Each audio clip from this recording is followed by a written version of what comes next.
પેટ્રોલની કોઈ અછત ન હોવાનો દાવો કરવામાં આવ્યો છે। રાજકોટ પેટ્રોલ ડીલર એસોસિએશને પેટ્રોલની અછત ન હોવાનો દાવો કર્યો છે। Rajkot petrol dealer association IOC કંપનીને રજૂઆત કરવા માટે પહોંચ્યા હતા, ત્યારે રેગ્યુલર પેટ્રોલ ડીઝલ મળી રહે તે માટે રજૂઆત કરાઈ છે। સપ્લાય રેગ્યુલર મળતો રહે તે માટે રજૂઆત કરવામાં આવી છે।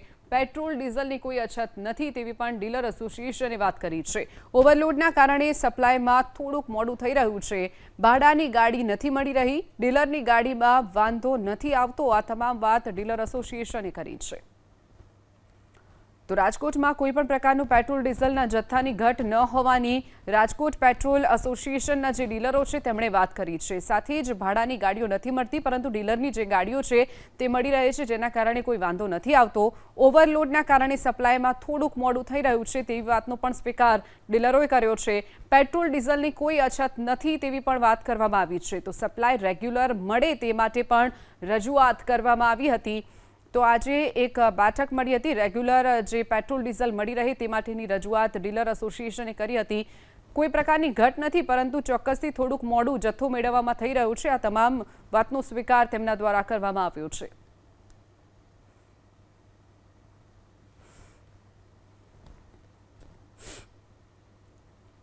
રાજકોટમાં પેટ્રોલ ડીઝલની કોઈ અછત ન હોવાનો કલેક્ટરે દાવો કર્યો છે। આજરોજ આઈઓસી ડિવિઝનલ મેનેજર એમની સાથે મિટિંગ થઈ છે।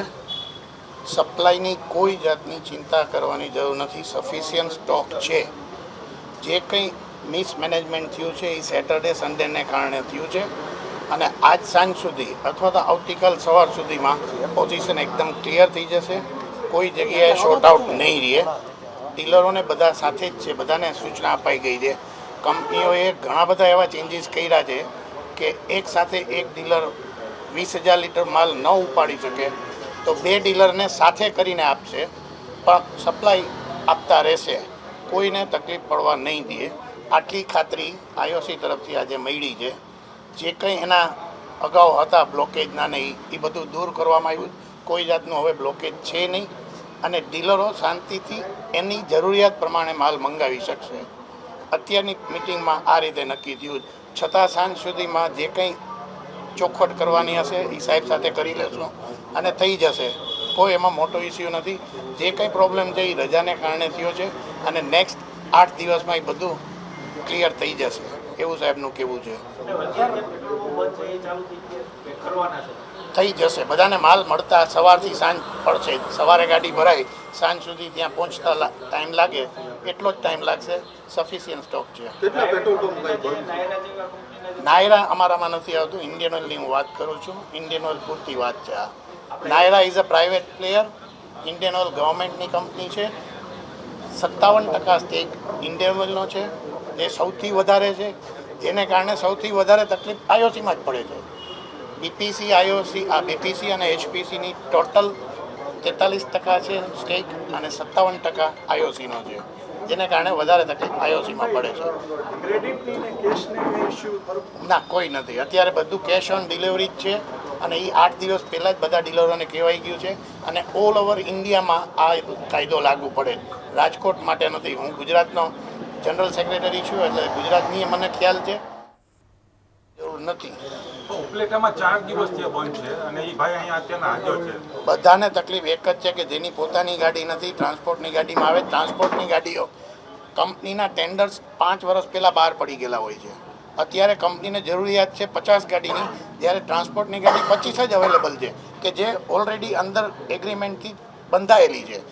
અત્યારથી નવી 25 ગાડી કંપની લઈ નથી શકતી। તકલીફ એ જ છે, એને કારણે જે ડીલરોની પોતાની ગાડી નથી એમને માલ મેળવવામાં થોડો તકલીફ પડે। ફરીથી અમે મિટિંગ કરીશું કંપની સાથે। 100% મળશે। અત્યારે ખાતરી આપી છે સાહેબે, જ ખાતરી આપી છે, બધા જ એમની સાથે છે। અને ના ના, એવું નથી। હું આટલા 50 વર્ષથી આ બિઝનેસમાં છું। મને ખ્યાલ છે કે જ્યારે કંપની બાહેંધરી આપતી હોય ત્યારે એ લોકોને ઓફિસરને એની પોતાની જવાબદારી હોય છે અને સારી રીતે એ પરિપૂર્ણ થતી હોય છે. તમે એવું કીધું હતું અગાઉ કે પેટ્રોલની માંગમાં વધારો થયો છે. ડબલ માંગમાં વધારો થવાનું કારણ પહેલા 35 ટેન્કર જોતા હવે 70 તો ડબલ માંગ. એનું રીઝન તમને બે વસ્તુ સમજાય દઉં. પેટ્રોલમાં પહેલી વસ્તુ એ કે પેટ્રોલમાં કોઈ તંગી નથી, નંબર 1.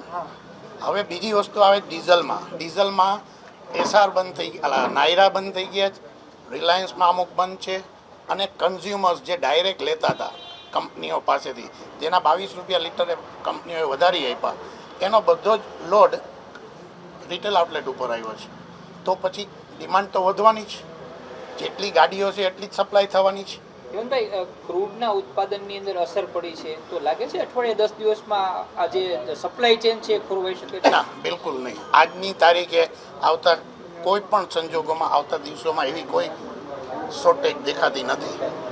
મેનેજમેન્ટના કારણે થોડીક સમસ્યા સર્જાઈ છે, પરંતુ પેટ્રોલનો પૂરતો જથ્થો હોવાની વાત ડીલર એસોસિએશનના પ્રમુખે કરી છે. ડીલરો જરૂરિયાત પ્રમાણે માલ મંગાવતા રહે છે. ગાડીઓની ઘટ હોવાના કારણે પણ ક્યાંક માલ મોડો મળી રહ્યો છે, પરંતુ પૂરતા પ્રમાણમાં પેટ્રોલનો જથ્થો હોવાની તેમણે વાત કરી છે. જે ડીલરોને પોતાની ગાડી નથી તેમને માલ મેળવવામાં તકલીફ પડી રહી છે. આ તમામ માહિતી તેમણે આપી હતી.